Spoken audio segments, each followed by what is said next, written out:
মাঝে মাঝে ইফতারিতে ভিন্নতা আনার জন্য রাখতে পারেন এইরকম আটার তৈরি নান ও চিকেন তন্দুরি। একদম কম খরচে আজকে বাসায় তৈরি করে দেখিয়েছি। আসসালামু আলাইকুম, কেমন আছেন সবাই? যে যেখান থেকে আমার ভিডিওটি দেখছেন সবার জন্য রইল অনেক অনেক শুভেচ্ছা ও ভালোবাসা। তৈরি করার জন্য একটি বোলের মধ্যে আমি নিয়ে নেব 4 কাপ আটা। চাইলে ময়দা দিয়েও করতে পারেন, কিন্তু আমি আজকে আটা দিয়েই করে দেখাচ্ছি। দিয়ে দেব স্বাদমতো লবণ, 2 চা চামচ ইস্ট। 4 কাপ ময়দার জন্য আমি এখানে 2 চা চামচ ইস্ট নিয়েছি, এর চেয়ে বেশি নেওয়া যাবে না, তাহলে কিন্তু গন্ধ লাগবে। 2 টেবিল চামচ চিনি,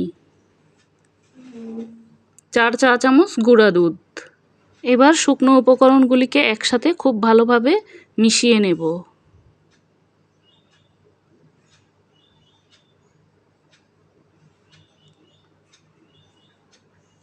মিশিয়ে নেওয়া হয়ে গেলে দিয়ে দেব 4 টেবিল চামচ রান্নার তেল। তেলটা দেওয়ার পর হাত দিয়ে খুব ভালোভাবে মিশিয়ে নেব।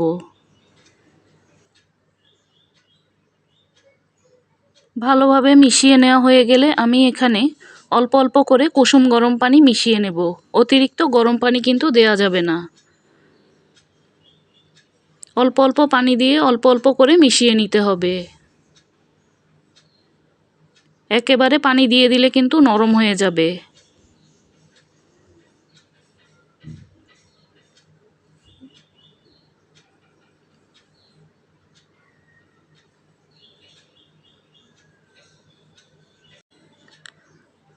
আটার এই ডোটাকে কিছুটা নরম করেই তৈরি করে নিতে হবে। খুব বেশি শক্ত করে গোলানো যাবে না। খুব বেশি শক্ত করে গোলালে কিন্তু নানের এই ডোটা ফুলবে না। আমি খুব ভালোভাবে মথে নিয়েছি। এবার উপরে কিছুটা তেল দিয়ে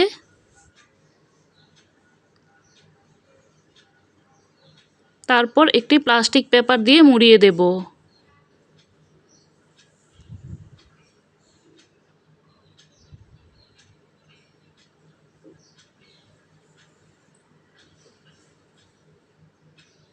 প্লাস্টিক পেপারটা দিয়ে র্যাপ করে নেওয়ার পর আমি গরম জায়গায় 2 ঘন্টার জন্য রেখে দেব।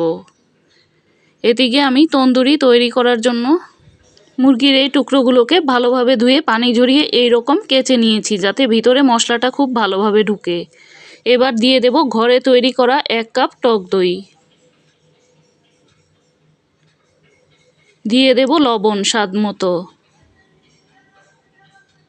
2 টেবিল চামচ রসুন বাটা। দিয়ে দেব 2 টেবিল চামচ আদা বাটা। আমি এখানে আজকে 2 কেজি মুরগি নিয়েছি।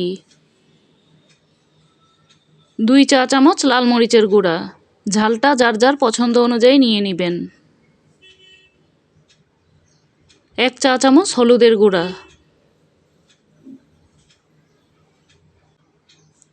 1.5 চা চামচ জিরার গুঁড়া। 1.5 চা চামচ ধনিয়ার গুঁড়া।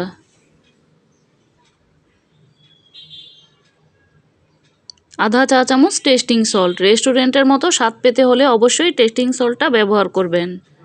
2 চা চামচ সরিষা বাটা। 1 চা চামচ গরম মশলার গুঁড়া। 2 টেবিল চামচ লেবুর রস।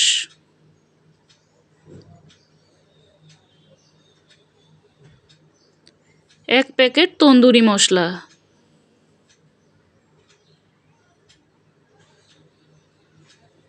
2 টেবিল চামচ টমেটো সস।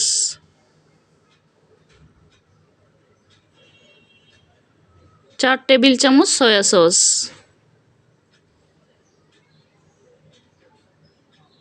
এবার সবগুলো উপকরণ খুব ভালোভাবে মুরগির গায়ে মাখিয়ে নেব।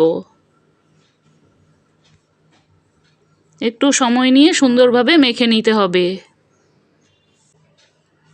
মেখে নেওয়া হয়ে গেলে উপর থেকে কিছুটা সরিষার তেল দিয়ে দেব। তারপর আরেকটু মেখে নিয়ে ঢাকনা দিয়ে ঢেকে 2 ঘন্টার জন্য রেখে দেব। চাইলে আরও বেশি সময়ও রাখতে পারেন।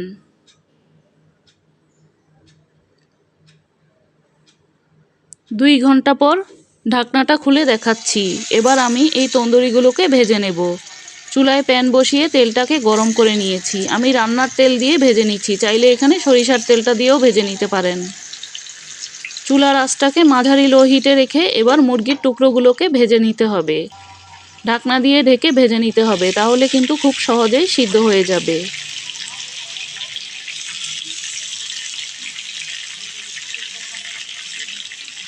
একটা পাশ কিছুক্ষণ ভেজে নেওয়ার পর উল্টে দেব।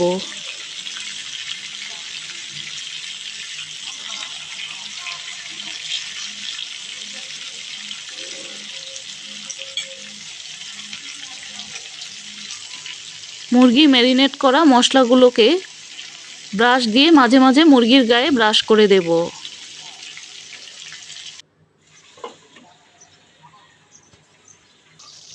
ঢাকনা দিয়ে কিন্তু মুরগিগুলোকে ভেজে নিতে হবে, তাহলে একদম কম সময়ে মুরগিগুলো সিদ্ধ হয়ে যাবে।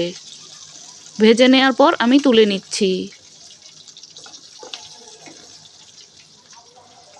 একইভাবে আমি সবগুলো মুরগির টুকরো ভেজে নেব। মুরগিগুলো ভেজে নেওয়া হয়ে গেছে। এবার আমি যে রুটির জন্য আটাটা মেখে রেখেছিলাম, আটাটা কিন্তু ফুলে এখন ডাবল হয়ে গিয়েছে।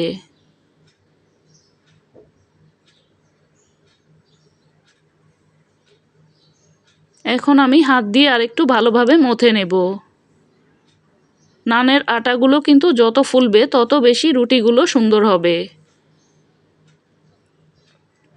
যে যত বড় রুটি খাবেন সেই পরিমাণ মতো নিয়ে এবার রুটিগুলোকে বেলে নিতে হবে।